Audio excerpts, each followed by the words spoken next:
Hello, Rob here from the Flanagan Homestead. Today I'm going to do something that if you don't live here in the Pacific Northwest, you might think is kind of controversial, especially with the way wildflowers are going in California right now. But I have a bunch of blackberries that I killed last fall, and they're dead dry canes.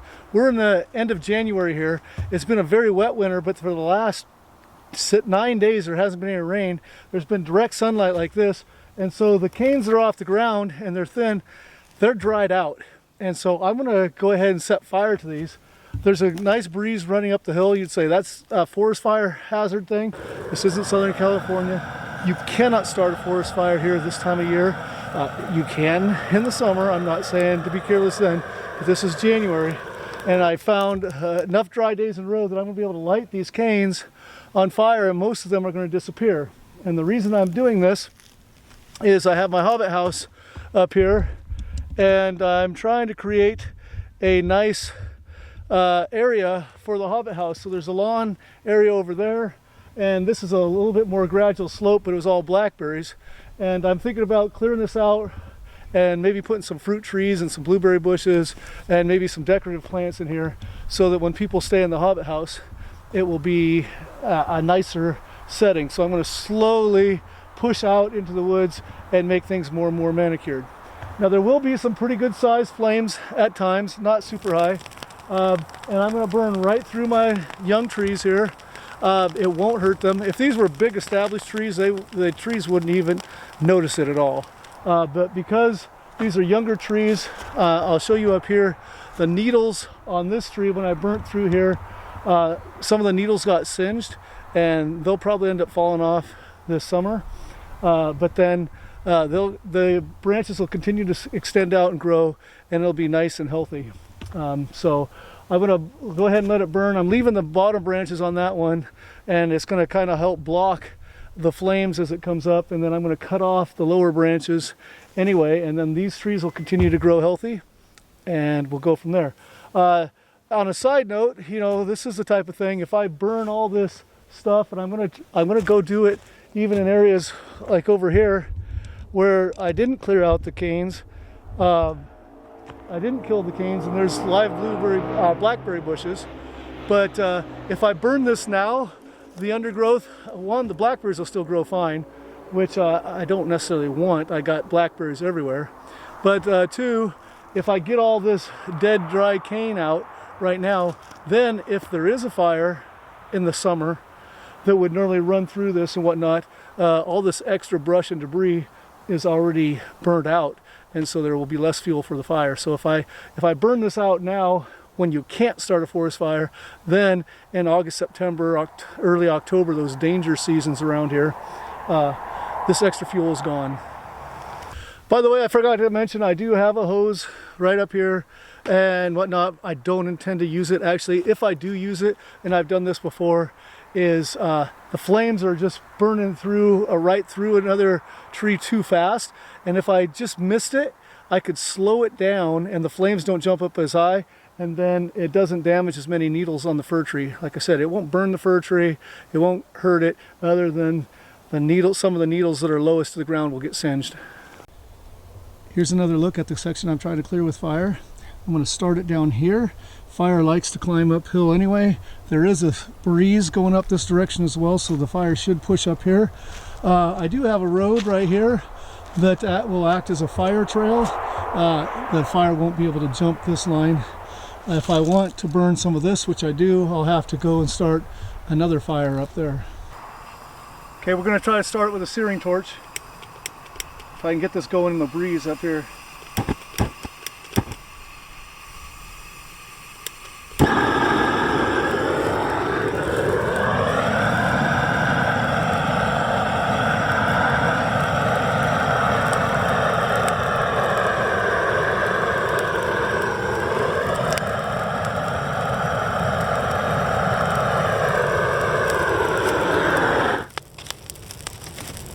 And here we go.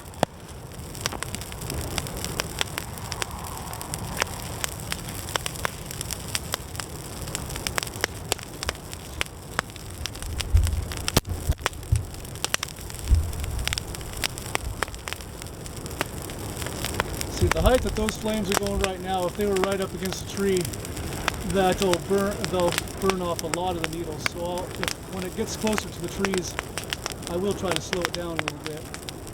But as far as fire getting out of control, nope. This is just clearing the extra fuel on the ground.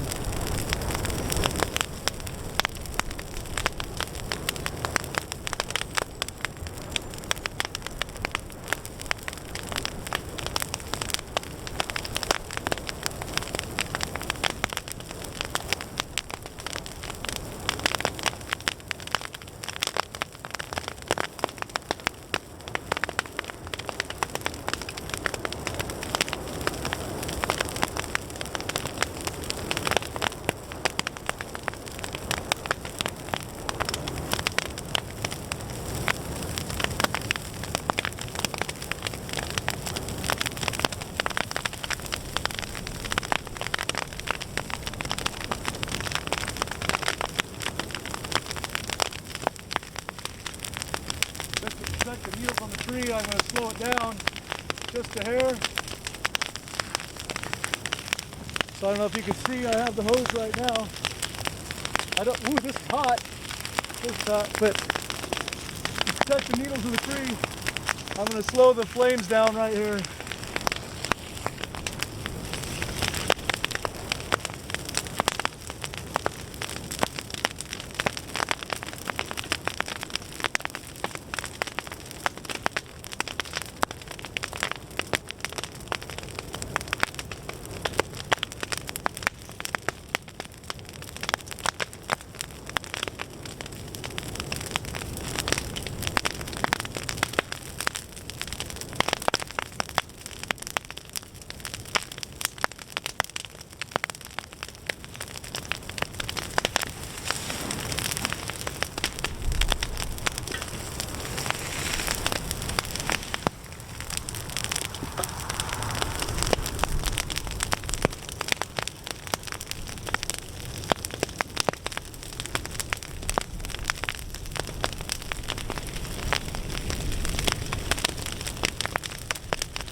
Again, topside view, standing on the fire trail.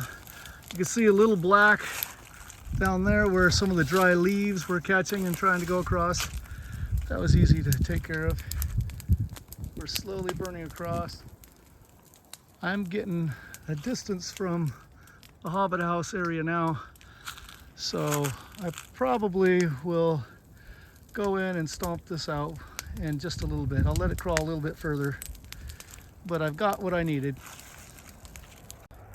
I am going to come back and try to light this right here, and I got to get that on fire. It's been stubborn, hard to get the flames going. So here's a closer look of the type of stuff that all these dead canes that are up off the ground, so they're not sucking up the moisture off the ground, but they're up in the air. So on these dry days, they've been dead for a while, they're drying out just enough to get a fire going and burn.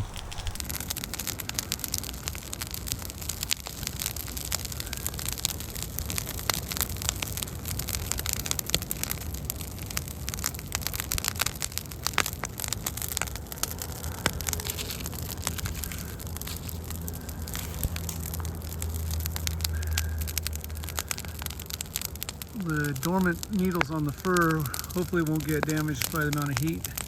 The fire that goes through here is going through quickly, so this tree is not going to be damaged. If it was a big 30-year-old tree, it wouldn't even be touched, but being this small, some of the lower branches, some of the needles may be singed.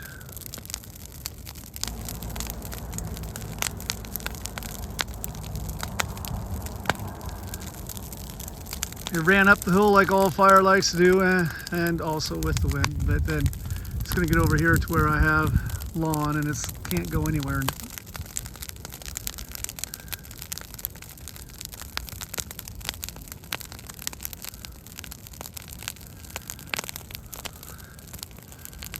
Ran up this way fast. It is slowly crawling back the opposite direction. All right, I've got one little bit of flame still left up there. It's crawling over the hill slowly. It's burning a lot of stuff I'd like to burn, but it's going too slow. I got other things to do, and I'm not gonna, even though I say it won't go anywhere, I'm not gonna leave it unattended. So I'm gonna put this fire out now and move on to another project.